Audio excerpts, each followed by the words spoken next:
That voice was my next guest. He's an award-winning comedian, actor, writer, known for The League of Gentlemen, Sherlock, Doctor Who. I'm sick of all this list. Game of Thrones. You're sick of it. I mean, Mark Gatiss, it's really lovely to finally get you on the show. It's been a while. I think it was the late 30s we first talked about this. Yeah, well, I was in my late 30s, so it was around that time. How are you, sir? Very well, thank you. It's a busy time for you at the moment. It is, but I'm enjoying a bit. I'm sort of officially off-ish December. I'm writing. Oh, it's nice to be home. I've been in Nottingham doing a play for quite a while, so it's lovely to be back. Yeah, and you're here ostensibly to talk about The League of Gentlemen live again. What a great idea that was, to put it on the stage. Well, we started live, you see. So I didn't know that. Yeah. So it was, we did 2 big tours before in 2000, 2001 and then 2005. So it was sort of the natural thing to go back to. And then we decided to make these 3 specials last year. And as part of it, we said, well, let's do some more live dates. But obviously we had no idea whether people would still come out, but they did. And it was really lovely, actually, to do it again. It was quite moving, really. Yeah, what was it like getting back? I say get back. I mean, you all work together off and on in different guises. But who am I? What year is it? 12 years. 12 years since we'd done anything together. So, but it was as easy as falling off a log. It was like we'd never stopped. And in fact, once we started the tour, it was sort of like 1999, and I kept thinking, there'll come a point very shortly when this has stopped again. But in the bubble of it, it just felt absolutely like time travel. Yeah, we had such a good laugh. And will you do it again? Well, no, but maybe when we're 70 odd, we might find we want to. But the thing is, genuinely, we did it because we wanted to, not because we had to. Exactly. And I think that's the best spirit you can do anything like that. Talking of time travel, I had Simon Callowin. Oh, good. And he was saying, one of my favourite Doctor Who episodes that you wrote, the one with Charles Dickens. The Unquiet Dead, yes. That's 13 years ago. Oh, Lord. But you love a ghost story at Christmas. Yes, and I've just made one with Simon. Yeah, exactly. Well, tell us about plugged. it. You see what I did? You see, I'm a pro. How did you do that? I don't know. It really was by accident. It's called The Dead Room, and it's about a haunted radio studio. It's on Christmas Eve on BBC4 at 10 o'clock. And it was inspired by, I used to do The Man in Black on Radio 4 Extra. I know, I listened.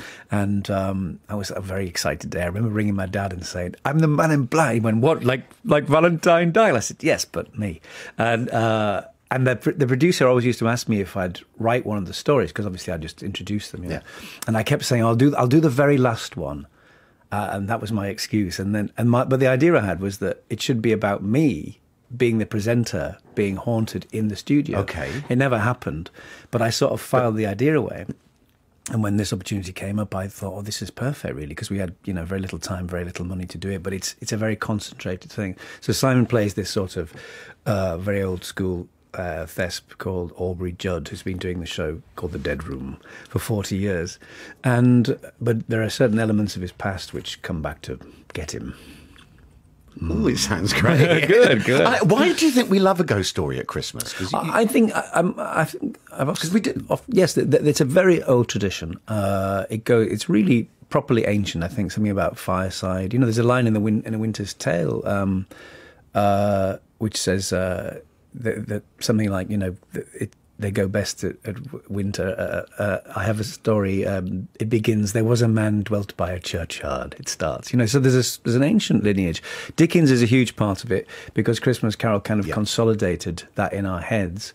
But I think it's something to do with the fact that it's partly, fireside, and it's partly the thrill of it, but partly maybe because Christmas, for all its jollity, is also quite a melancholy time. I think it feels like you get both things happening at the same time. And it is quite a spooky time, because you think of Father Christmas, this man coming into that.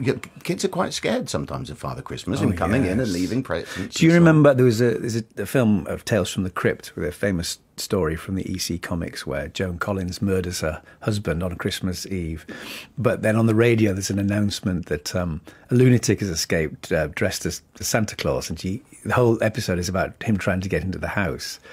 It's called An All Through the House. Very good. But there was a remake for TV a few years ago, and which is really good. And at the end, her little daughter lets him in. That's because she thinks she's got away with it. I think I remember this. Yes. The daughter lets him in, and he's standing there in this sort of blood-stained Santa Claus outfit with an axe, and he says, "Naughty or nice." It's great. We love this. And a fantastic result for you. You're in the new film, The Favourite.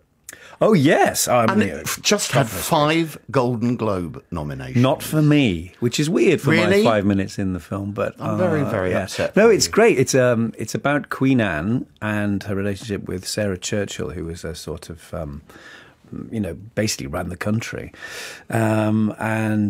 There's an incredible triumvirate of performances from Emma Stone and Rachel Weisz and Olivia Colman as the 3 central women. And the men are quite properly peripheral to it, including myself as the Duke of Marlborough. But it's a film by Yorgos Lanthimos, who did The Lobster and Killing of a Sacred Deer.